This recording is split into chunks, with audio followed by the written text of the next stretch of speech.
దేశానికి మాత్రమే రాజధాని ఉంటుంది తప్ప రాష్ట్రాలకు రాజధాని అనేది కాన్స్టిట్యూషన్లో లేదు. Only seats of governance. ఈ ఫ్యాక్ట్ నిజంగా కూడా ఎవరు కూడా మర్చిపోకూడదు. సాక్షాత్తు కేంద్ర ప్రభుత్వం కూడా రాజధాని అనేది రాష్ట్రాల ఇష్టం అంటూ అధికారికంగా వీళ్ళు మన ఏపీ హైకోర్టులో కౌంటర్ అఫిడవిట్ కూడా దాఖలు చేసినారు. కేంద్ర ప్రభుత్వం ఆంధ్రప్రదేశ్ హైకోర్టులో ఒక కౌంటర్ అఫిడవిట్ కూడా దాఖలు చేసినారు. ఈ మేరకు రాజధాని విషయంలో కేంద్ర ప్రభుత్వానికి ఎలాంటి పాత్ర లేదు అని కూడా ఆ అఫిడవిట్లో వాళ్ళు పేర్కొన్నారు. మన కళ్ళ ఎదుటే 2000 సంవత్సరంలో కేంద్రం కొత్తగా 2000 సంవత్సరంలో ఉత్తరాఖండ్, జార్ఖండ్, ఛత్తీస్గఢ్ రాష్ట్రాలను కేంద్రము తీసుకొచ్చింది. మన కళ్ళ ముందని 2000 సంవత్సరంలో ఆ రాష్ట్రాలకు రాజధానులు ఎలా వచ్చాయి? కేంద్రం ఏదైనా డిసైడ్ చేసిందా? కేంద్రం నిర్ణయించలేదే.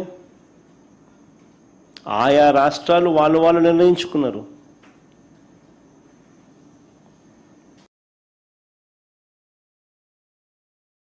మరి ఎవరికి వర్తించింది? మరి 7 ఏళ్లుగా నేను చంద్రబాబు నాయుడు గారిని అడుగుతా ఉన్నా, మరి 7 ఏళ్లుగా మీరే ముఖ్యమంత్రిగా ఉండి, మొదటి టర్మ్ 5 సంవత్సరాలు, తర్వాత ఇప్పుడు 2 సంవత్సరాలు, మరి 7 ఏళ్ళు మీరే ముఖ్యమంత్రిగా ఉండి 1,00,000 ఎకరాల అమరావతిలో ఇంతవరకు కట్టింది ఎంత? 1,00,000 ఎకరాల అమరావతిలో ఈయన 7 ఏళ్ళు ముఖ్యమంత్రిగా ఉంటూ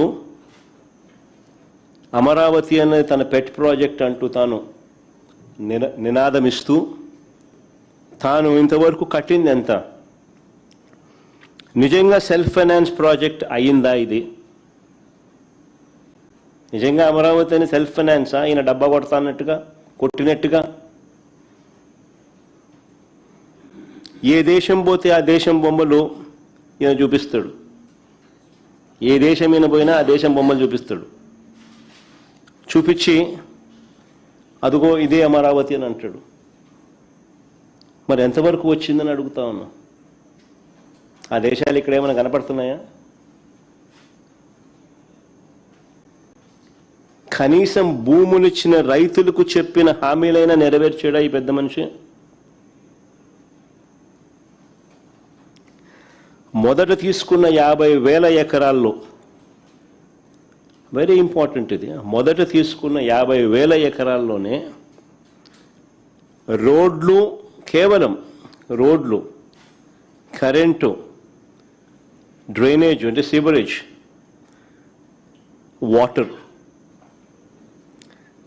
వీటి కల్పనకి అయ్యే ఖర్చు చంద్రబాబు నాయుడు గారు స్వయాన లెక్కల ప్రకారమే, ఈయనే కేంద్ర ప్రభుత్వానికి ఇచ్చిన లెక్కలు, ఈయనే వివిధ బ్యాంకులకు ఇచ్చిన లెక్కల ప్రకారమే ఎకరాకు 2 కోట్లు అవుతుంది అని చెప్పాడు. అంటే 50,000 ఎకరాలకు అయ్యే 1,00,000 కోట్లకే దిక్కు లేదనుకుంటే, 1,00,000 కోట్లకే దిక్కు లేదనుకుంటే ఇప్పుడు సడన్గా మరో 50,000 ఎకరాలు దీనికి అదనంగా అయ్యే ఖర్చు, దీనికి సడన్గా అదనంగా మరో 50,000 ఎకరాలు యాడ్ చేస్తున్నాడు ఇంతకు ముందున్న 50,000 ఎకరాలు. దానికయ్యే మళ్ళా అదనంగా మరో 1,00,000 కోట్ల రూపాయలు. ఇలా అమరావతిని ఎందుకు పెంచాల్సి వస్తూ ఉంది? ఎందుకు పెంచుకుంటూ పోతున్నారు? ఆ డబ్బులు ఎలా వస్తాయి అంటే 1,00,000 ఎకరాల్లో, ఆ 1,00,000 ఎకరాల్లో కేవలం రోడ్లు వేయడానికి, కేవలం కరెంట్ ఇవ్వడానికి, కేవలం సివరేజ్ వ్యవస్థ క్రియేట్ చేయడం కోసం కేవలం నీటి వ్యవస్థ క్రియేట్ చేయడం కోసం, బేసిక్ ఇన్ఫ్రాస్ట్రక్చర్ క్రియేట్ చేయడం కోసం ఈ 1,00,000 ఎకరాలలో 2 లక్షల కోట్లు కావాలి అని వీళ్ళు చెప్పిన లెక్కల ప్రకారమే. మరి ఈ డబ్బులు ఎలా వస్తాయి? ఎన్ని సంవత్సరాలు పడుతుంది? ఎన్ని దశాబ్దాలు పడుతుంది? ఈ దశాబ్దాలు పట్టే ఈ సమయంలో, ఇన్నిన్ని సంవత్సరాలు పట్టే ఈ సమయంలో ఈ 2 లక్షల కోట్లు ఇంకా ఎంతగా పెరిగిపోతూ పోతుంది.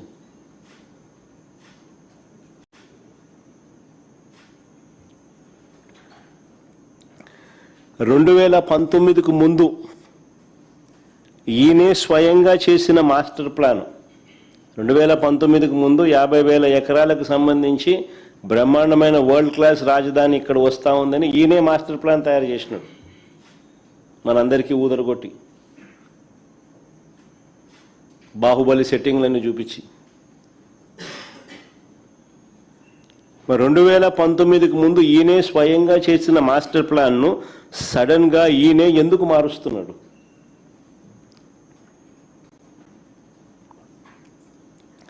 అప్పుడు ఇదే 50,000 ఎకరాల్లోనే బ్రహ్మాండమైన బెస్ట్ క్యాపిటల్ అని చెప్పి ఊదరగొట్టిన ఇదే వ్యక్తి ఈరోజు ఎందుకు మున్సిపాలిటీగా మిగిలిపోతుందని చెప్పి ఎందుకు అంటున్నాడు?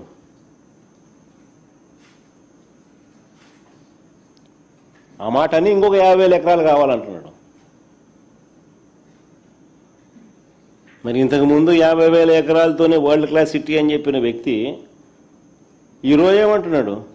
ఆ 50,000 ఎకరాలే అంటే ఇది మున్సిపాలిటీగానే మిగిలిపోతుంది, అందుకని ఇంకొక 50,000 ఎకరాలు కావాలంటున్నాడు అని ఎందుకు అంటా ఉన్నాడు? ఎక్కడా లేని విధంగా కాస్ట్ పర్ ఎస్ఎఫ్టీ అడుక్కు అయ్యే ఖర్చు ఏకంగా 11,000 నుంచి 14,000 అవుతా ఉంది. కాస్ట్ పర్ ఎస్ఎఫ్టీ ఎక్కడా చూడని విధంగా, ఎక్కడా లేని విధంగా అడుక్కయ్యే ఖర్చు 11,000 నుంచి 14,000 దాకా ఎందుకు అవుతా ఉంది? ఏ స్కాముల వల్ల ఇది ఎగబాకుతా ఉంది అన్న వీటికి సమాధానం ఎక్కడైనా అసెంబ్లీలో చెప్పాడా? 5:30 గంట అసెంబ్లీలో ఇటువంటి ప్రశ్నలకు ఏదైనా సమాధానం చెప్పాడా? ఆ 5:30 గంటల సమావేశం కేవలం జగన్ను, వైఎస్ఆర్ కాంగ్రెస్ పార్టీని దుమ్మెత్తిపోయడానికి, బూతులు తిట్టడానికి మాత్రమే వాడుకున్నారు. రాజధాని పేరిట పట్టపగలు తాను చేస్తా ఉన్న దోపిడీ నుంచి ప్రజలను డైవర్ట్ చేసేందుకు ఈ డ్రామాకు తెరలేపాడు.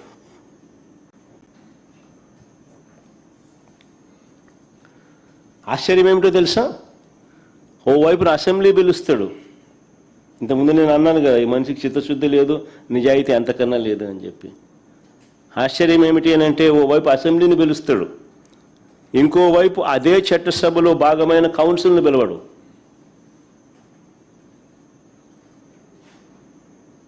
ఇంకోవైపు అదే చట్టసభలో భాగమైన కౌన్సిల్ని పిలవడు.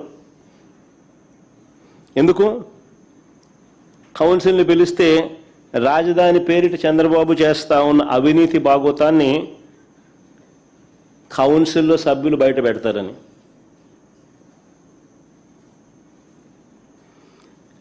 ఈయన బండారాన్ని అంతా కూడా వాళ్ళు కడిగి పాడేస్తారని.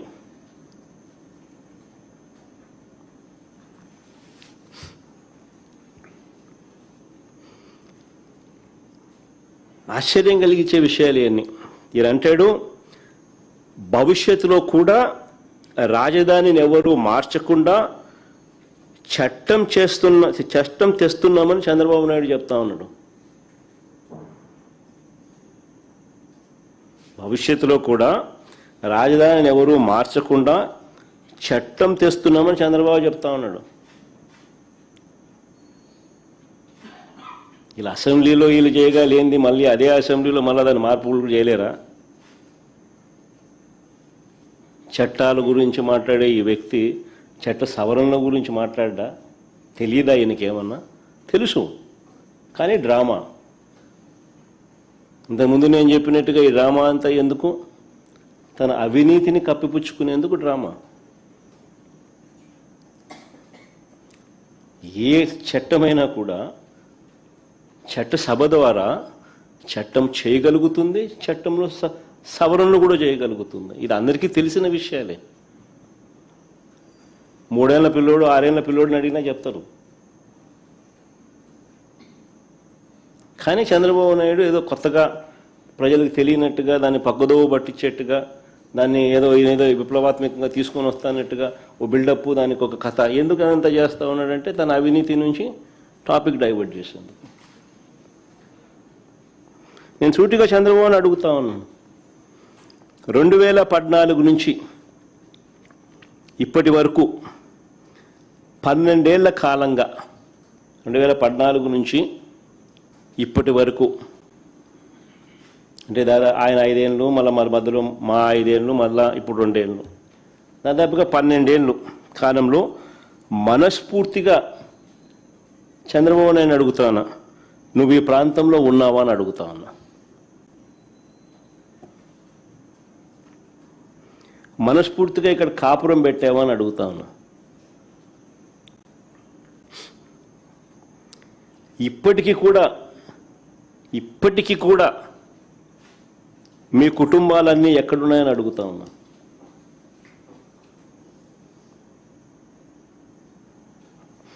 రెండు 2019 వరకు హైదరాబాదుకు షటిల్ సర్వీస్, 2019 వరకు కూడా ఒక పక్క ఆయన ముఖ్యమంత్రిగా ఉంటూ మరోవైపున హైదరాబాదుకు షటిల్ సర్వీస్. ప్రతిపక్ష నాయకుడిగా ఎన్నికల వరకు వీళ్ళ అడ్రస్ అంతా హైదరాబాదే.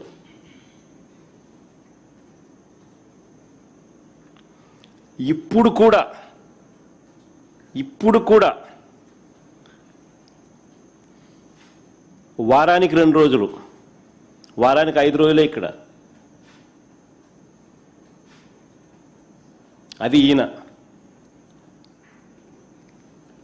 పవన్ కళ్యాణ్, ఈయన కొడుకు అయితే అది కూడా వారానికి 4 రోజులు ఉంటే గొప్ప సంగతి. పవన్ కళ్యాణ్ అయితే అసలు ఆయన ఎప్పుడు ఉంటాడో కూడా తెలియదు.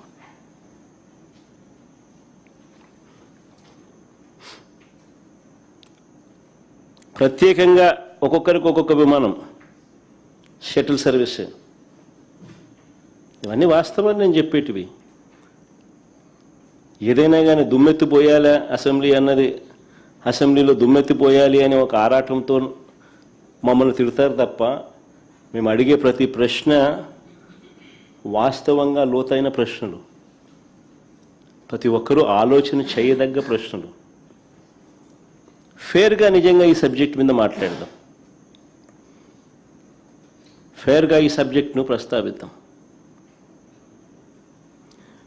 వైఎస్ఆర్సీపీ ఈ ప్రాంతానికే కాదు, రాష్ట్రంలో ఏ ప్రాంతానికి అప్పుడు, ఇప్పుడు, ఎప్పుడు వ్యతిరేకం కాదు అనే విషయం స్పష్టంగా మరొక్కసారి చెప్తా ఉన్నా.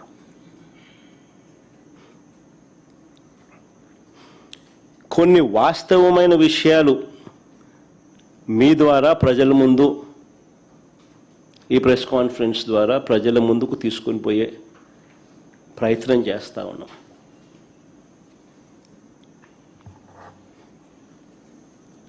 చంద్రబాబు నాయుడు గారు చెప్పిన లెక్కల ప్రకారమే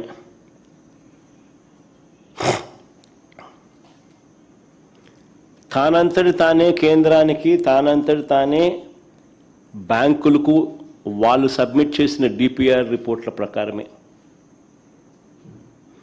అమరావతి ప్రాంతంలో 1 ఎకరా డెవలప్ చేయాలంటే, డెవలప్ అంటే బిల్డింగులు కాదు, డెవలప్ అంటే కేవలం అక్కడ రోడ్లు, కరెంటు, డ్రైనేజు, నీటి సదుపాయాల కల్పనకు మాత్రమే. వీళ్ళ లెక్కల ప్రకారమే ఎకరాకు 2 కోట్ల రూపాయలు ఖర్చు అవుతుంది అని ఇచ్చిన వీళ్ళ లెక్కల ప్రకారమే 50,000 ఎకరాలకు అయ్యే ఖర్చు ఇంటూ 2 కోట్లు అంటే 1,00,000 కోట్ల రూపాయలు. మొదటి దశలో తీసుకున్న ఈ 50,000 ఎకరాలకి దిక్కు లేదనుకుంటే, మొదటి దశలో తీసుకున్న ఈ 50,000 ఎకరాలకే దీనికి అయ్యే 1,00,000 కోట్ల రూపాయలకు కే దిక్కు లేదు అని అనుకుంటే,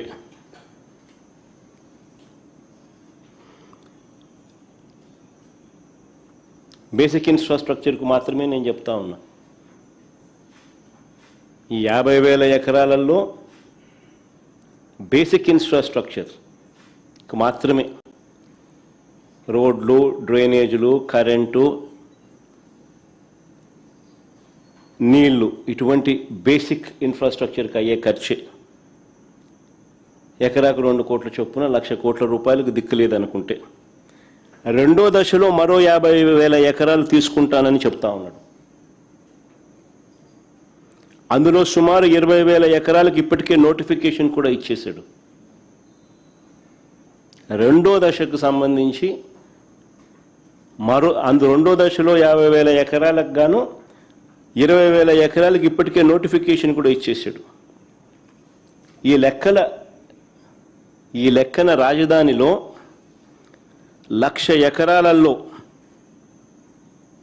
వెరీ ఇంపార్టెంట్ పాయింట్, ఈ లెక్కన రాజధానిలో 1,00,000 ఎకరాల్లో తీసుకున్న 1,00,000 ఎకరాలలో కేవలం రోడ్లు వేయడానికి, కేవలం కరెంట్ ఇవ్వడానికి, కేవలం నీళ్ళు ఇవ్వడానికి, కేవలం డ్రైనేజ్ కనెక్షన్లు ఇవ్వడానికి, ఇటువంటి బేసిక్ సదుపాయాలను కల్పించడానికి ఈ లెక్క ప్రకారమే, ఈయన ఇచ్చిన లెక్కల ప్రకారమే ఎకరాకు 2 కోట్ల రూపాయలు ఇంటూ 1,00,000 ఎకరాలు అంటే ఏకంగా 2,00,000 కోట్లు కావాలి. చాలా చాలా ఇంపార్టెంట్ పాయింట్. భవిష్యత్తులో ఈ ప్రాజెక్టు పూర్తయ్యేసరికి ఈ 2,00,000 కోట్లు ఇంకా ఎంత పెరుగుతుందో చెప్పలేం, ఎన్ని సంవత్సరాలు పడుతుందో చెప్పలేం, ఎన్ని దశాబ్దాలు పడుతుందో చెప్పలేం. ఈ సంవత్సరాలలో పట్టే ఈ దశాబ్దాల్లో ఈ 2,00,000 కోట్లు కాస్త ఇంకా ఏ స్థాయికి పోతుందో కూడా చెప్పలేం. 2 లక్షలు 4 లక్షలు అవుతుందో, 4 లక్షలు 10 లక్షలు అవుతుందో